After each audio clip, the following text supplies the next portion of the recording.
Hey guys, it's Lena here, and today I want to talk about consumerism, our modern day consumers' problems, because as you know, we're living in very difficult, strange circumstances during very unstable political, economical situations. So it is very wise. It's really crucial, very important to open your mind to what you're buying, where you're buying your stuff, and I also will be talking about the importance of reading the labels. Do you know that? You will. So anyways, the idea of this video was based on rising prices, for example, in supermarkets. So because I'm living in Russia currently, and so maybe some of you know, maybe some of you don't. So we are practically like in isolation, and because of the panic, because of this very weird, strange situation, there are lots of people who want to earn a couple extra bucks on that current state of panic and uncertainty. So, I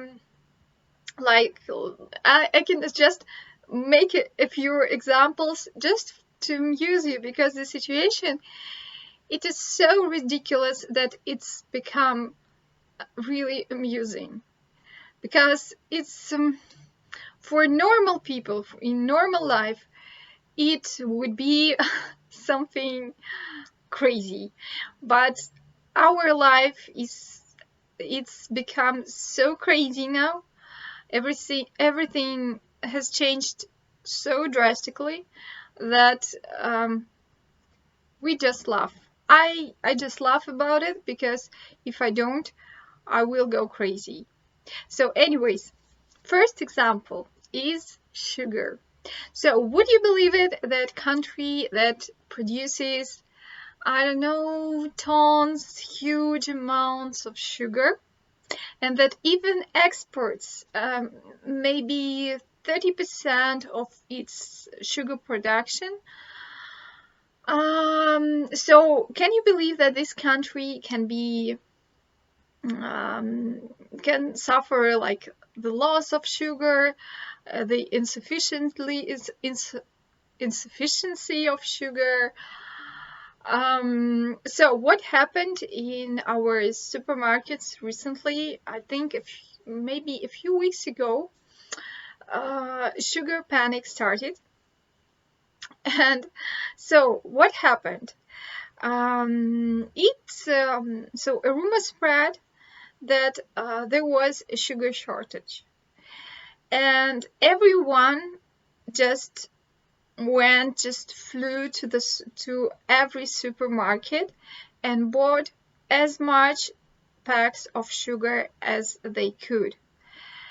So naturally, because the price is very reliant on a demand, sugar prices started to rise. So the base price before all these events, it was something around. Well, it's very difficult to say it in dollars or euros.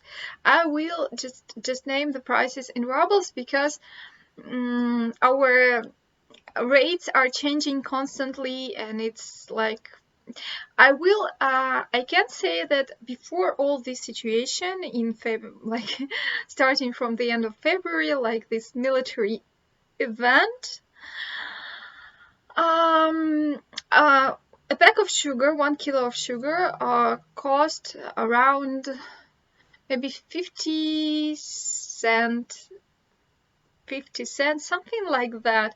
It was maybe 30 rubles, 35 rubles. So it might differ, but something like that. Now it is very common. So a month later, it is very common after this sugar craze. uh, if you are if you are able to find a lonely pack of sugar in a supermarket, its price might be something like 140 rubles. So 30 rubles, 140. I think it's like about 5 times more for the product we are producing and exporting. And so there were even because maybe it's a bit difficult for some people to understand, people who are not from Russia, who don't know about our Soviet period. So during Soviet time, luxury food or like any luxury products, and what I mean luxury, like a bit more than average. It was extremely difficult to buy those kind of products. But anyways, sugar, bread, I think milk, like basic products, basic food, it was always available. But after Soviet Union ceased to exist, um, we had a very, very difficult period in our history. So the beginning of Russian Federation, early 90s. I think like maybe it was due to lots of factories being stopped, like they stopped functioning or something like that, or maybe to very ill-advised directing, like political directing. I don't know what happened then. I was very, very small, but my mom told me that we had the people that time they had special food cards. And so, for example, every month you got that food card, and with that card you would be able to buy maybe, I don't know, a kilo or 2 kilos of sugar, I don't know, 2 kilos of flour, maybe 10 liters of milk, well, something like that. So it was very, very extremely rationed, and it is so surprising for a huge like such a vast country like Russia. I don't know. Well, it is strange. So, and those food cards, um, in addition to them being like restrictive, so you could only buy, for example, 2 packs of sugar and not 3 packs. And there was also an expiration date to them. So, for example, they were limited to 1 month. And additional problem with all of that was that it wasn't as easy to exchange those cards to products, because it was very difficult to find them in shops, in grocery shops. So just for you to imagine the context of our history, so people they were so used to standing in lines, in huge lines, for, I don't know, for everything, for sugar, for milk, for flour, for, I don't know, boots, for toilet paper, and which is more that we had huge inflation during that time. So you got your salary with food cards and with basically paper. So, and everyone really wanted to spend their money as fast as possible during that time. And I'm really lucky that I don't remember much of that situation because I was told once that people were forced to eat dog food instead of like canned dog food instead of just canned meat because there was nothing to eat in our huge and mighty country and in our huge and mighty and democratic country. So now it is like it seems so natural to those people, especially older people, who really know by experience those like it was, I don't know, like a computer quest.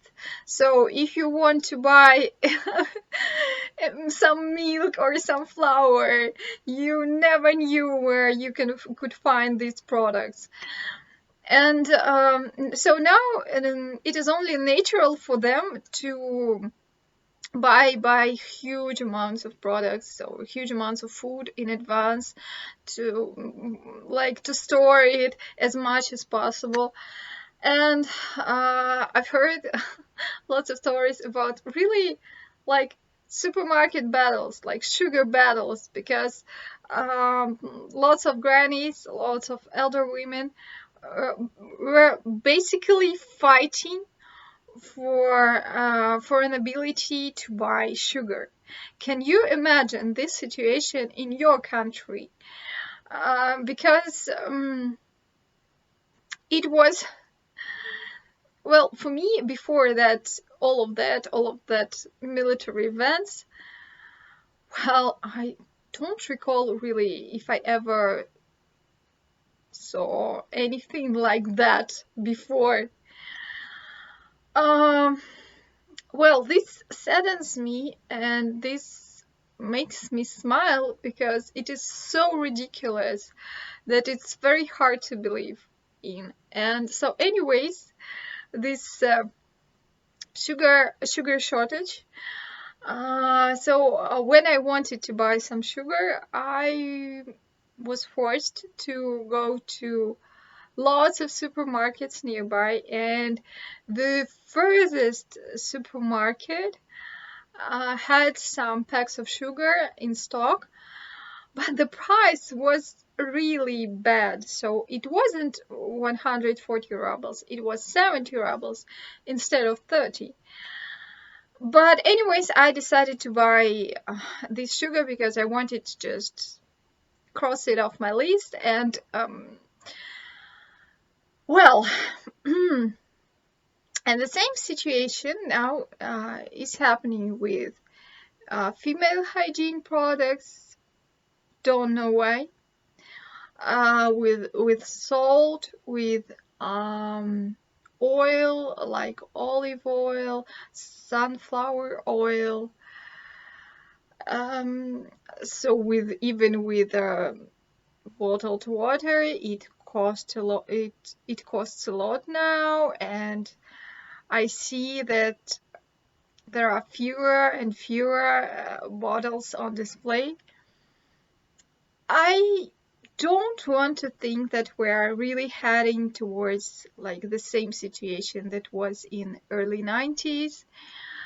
It is pretty scary to think about it because I don't like to stock products. I don't have a lot of room for that.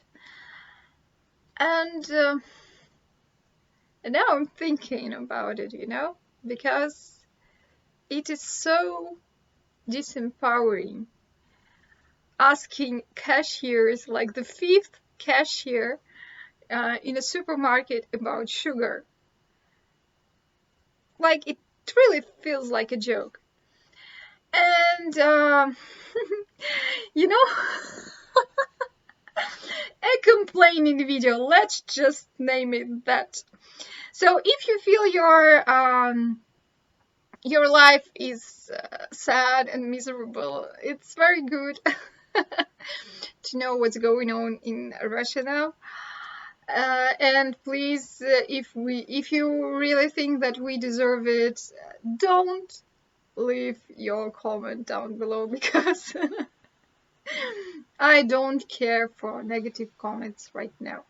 So anyways, and practically the same situation happens in other, like in everything with any other products. So electronics, huge price raises. So like for example, AirPods, I think they were something like 10,000 rubles, which is totally crazy for me because you can buy headphones for maybe 1,000.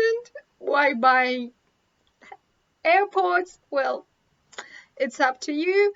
But now they cost 4 times more, so it's 4,000. It's basically, if you compare it to our old ruble dollar ratio, it would be something like $600. Would you pay $600 for AirPods? Some would in Russia. Some crazy people. Oh my god. Yeah.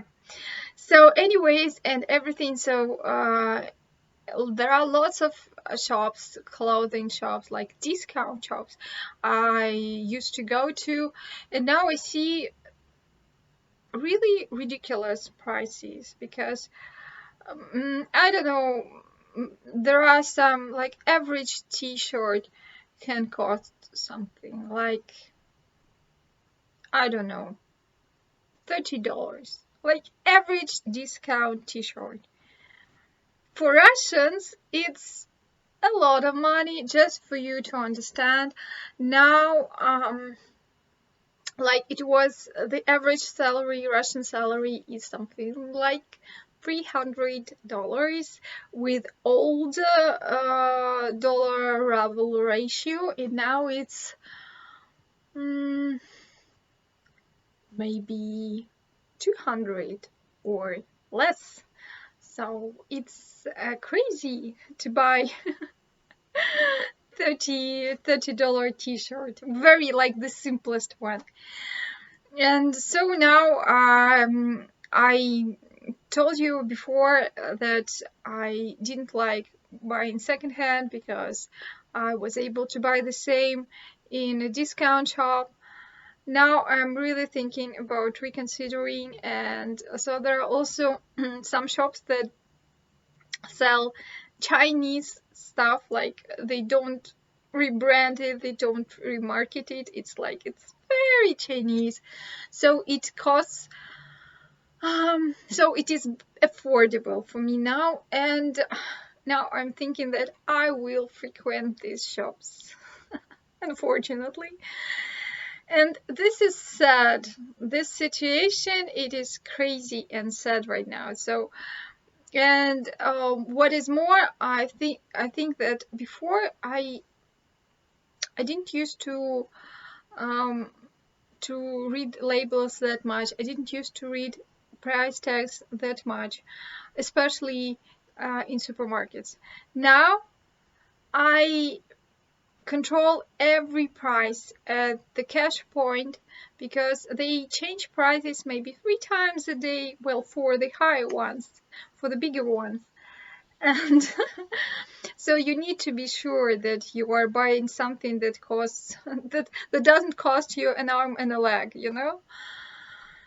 Yeah, this isn't a positive video I was aiming to, but just a small update on my life and on life of average Russian nowadays. It's kind of a strange one, you know? Life without sugar. Oh my god. Okay, well, anyways, guys, thanks for watching. Your every like and comment really helps my mental health right now. Well, I mean, positive comments, of course. And do subscribe to my channel. It also means a lot because I don't get a dime for what I'm doing right now. It's just a hobby. It's just to not to go crazy and just to share my thoughts with the world, and it would be nice to know if my videos help someone. So have a nice day. Bye bye.